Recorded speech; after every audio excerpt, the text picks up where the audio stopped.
kulay niya ay Very Light Golden Intense Blonde.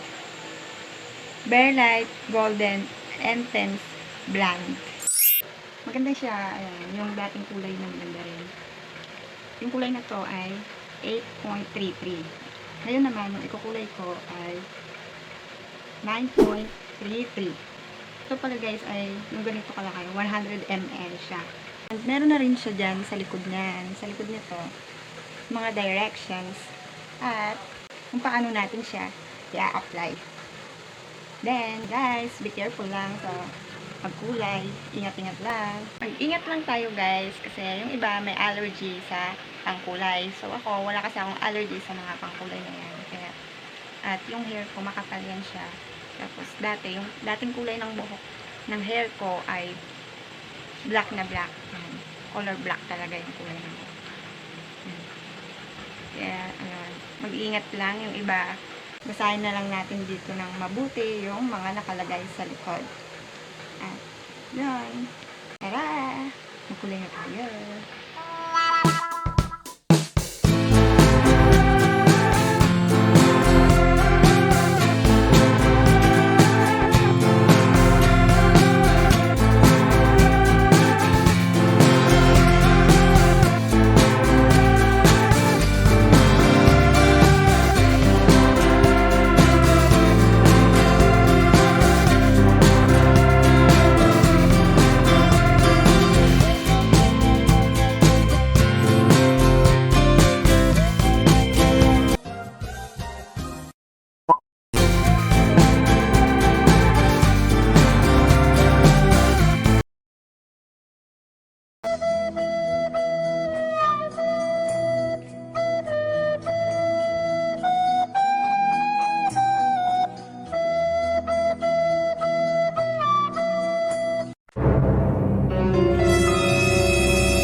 Tapos na guys. Abangan na lang ang result. next week. Ang kulay niya ay Very Light Golden Intense Blonde. Very Light Golden Intense Blonde. Very Light Intense Golden Blonde. Blonde.